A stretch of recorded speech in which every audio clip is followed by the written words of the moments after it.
नमस्कार। जरा सोचिए, एक इंसान जिसके पास सब कुछ हो, धन, दौलत, महल, परिवार, वो सब कुछ छोड़ दे सिर्फ एक गहरे सवाल का जवाब ढूंढने के लिए। आज हम एक ऐसी ही असाधारण यात्रा पर चलने वाले हैं।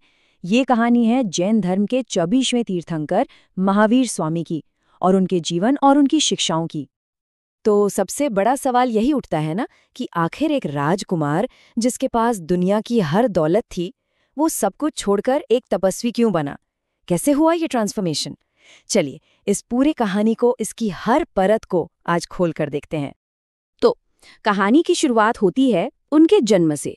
एक ऐसे जन्म से जो राजसी ठाट-बाट के बीच हुआ, और साथ ही कुछ ऐसे संकेत भी मिले जिनसे पता चल गया था कि ये बालक कोई साधारण इंसान नहीं होगा।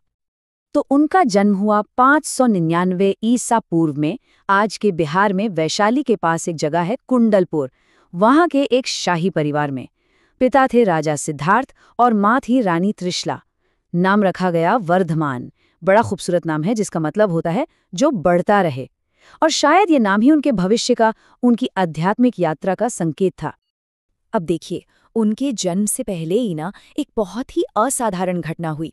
उनकी माँ रानी त्रिशला ने एक के बाद एक 14 बहुत ही शुभ सपने देखे, और जब उस समय के जानकारों से इसका मतलब पूछा गया तो उन्होंने कहा कि इसका एक ही मतलब हो सकता है, या तो ये बालक बड़ा होकर एक चक्रवर्ती सम्राट बनेगा जो पूरी दुनिया पर राज करेगा, या फिर वो एक महान तीर्थंकर बनेगा जो पूरी दुनिया को रास्ता दिखाएगा।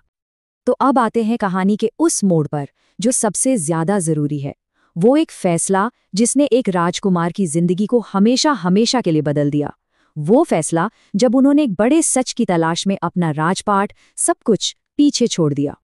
जरा सोच कर देखिए, चारों तरफ महल की शान और शौकत है, हर तरह का आराम है, लेकिन मन है कि कहीं और ही लगा हुआ है। बस कुछ ऐसा ही हाल था राजकुमार वर्धमान का। उनका शरीर तो महल में था, पर उनकी आत्मा, उनका मन, वो हमेशा से सच की, खुद को जानने की तलाश में था। और फिर वो दिन आ ही गया, सिर्फ 30 साल की उम्र में। सोचिए, ये वो उम्र होती है जब लोग अपनी दुनिया बसाने की सोचते हैं, अपना करियर बनाते हैं, और उन्होंने अपनी बनी बनाई दुनिया को ही त्याग दिया। यहीं से उनकी असली यात्रा की शुरुआत हुई। और ये कोई छोटा मोटा बदलाव नहीं था। कहाँ महलों का आराम, और कहाँ जंगल की कठोर तपस्या, कहाँ परिवार का प्यार और कहाँ अकेलापन, एकांत साधना, कहाँ सोना चांदी और धन दौलत और कहाँ आत्मज्ञान की खोज। सच कहूं तो ये एक ऐसा त्याग था जिसके बारे में हम शायद सोच भी नहीं सकते। तो घर बार छोड़ने के बाद शुरू हुआ ज्ञान का रास्ता। एक ऐसा रास्ता जो बहुत ही कठिन था, जिसमें जबरदस्त आत्मानुशासन और कठोर तपस्या की जरूरत थी। अगले 12 साल, पूरे 12 साल उनकी इच्छा शक्ति का इम्तिहान थे। उन्होंने सालों तक मौन रखा, ध्यान किया और कठोर से कठोर उपवास किए। चाहे वो शरीर को जला देने वाली गर्मी हो या फिर हड्डियों को कंपा देने वाली सर्दी, वो अपने लक्ष्य से 1 इंच भी नहीं डिगे। तो अगर उनकी पूरी यात्रा को देखें तो इसे 3 हिस्सों में बांट सकते हैं। 30 साल की उम्र में दुनिया का त्याग, फिर अगले 12 साल तक की वो कड़ी साधना, और आखिर में 42 साल की उम्र में वो मंजिल मिली जब उन्हें सर्वोच्च ज्ञान यानी कैवल्य ज्ञान की प्राप्ति हुई। तो सवाल ये है कि ये कैवल्य ज्ञान आखिर है क्या? देखिए, इसे ऐसे समझ सकते हैं कि ये परम सत्य का अनुभव है। वो स्टेट, वो अवस्था जहां जिंदगी और मौत, कर्म और आत्मा, इन सब के सारे राज खुल जाते हैं। ठीक वैसे ही जैसे किसी अंधेरे कमरे में अचानक से रोशनी हो जाए। देखिए, दुनिया के बड़े बड़े राजाओं को हराना फिर भी एक बात है, पर सबसे बड़ी लड़ाई तो खुद से होती है, अपनी इच्छाओं से, अपनी इंद्रियों से। और जब वर्धमान ने ये लड़ाई जीती, तभी वो महावीर कहलाए। महावीर यानी महानायक। ये नाम उनकी इसी आत्मविजय का प्रतीक था। तो जब उन्हें ज्ञान मिल गया तो उन्होंने इसे सिर्फ अपने तक नहीं रखा, उन्होंने दुनिया को वो मूल सिद्धांत दिए हैं जो आज भी जैन धर्म की नींव हैं। उनके पूरे ज्ञान का जो सार है ना, वो इन 5 महाव्रतों में है। पहला और सबसे जरूरी, अहिंसा, यानी मन से, बातों से या काम से किसी भी जीव को चोट नहीं पहुंचाना। फिर है सत्य, हमेशा सच बोलना। अस्तेय यानी चोरी न करना, वो चीज नहीं लेना जो दी न गई हो। ब्रह्मचर्य, अपनी इंद्रियों पर कंट्रोल रखना और आखिर में अपरिग्रह मतलब जरूरत से ज्यादा चीजें जमा न करना। ये सिर्फ कुछ नियम नहीं है, ये जीने का एक पूरा तरीका है। महावीर स्वामी बहुत प्रैक्टिकल थे।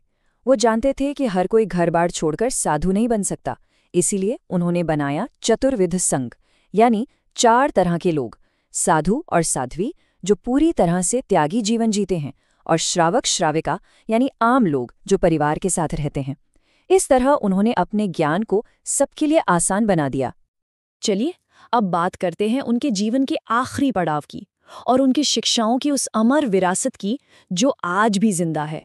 लगभग 30 साल तक लोगों को ज्ञान देने के बाद 72 साल की उम्र में बिहार के पावापुरी में उन्होंने अपना शरीर त्याग दिया।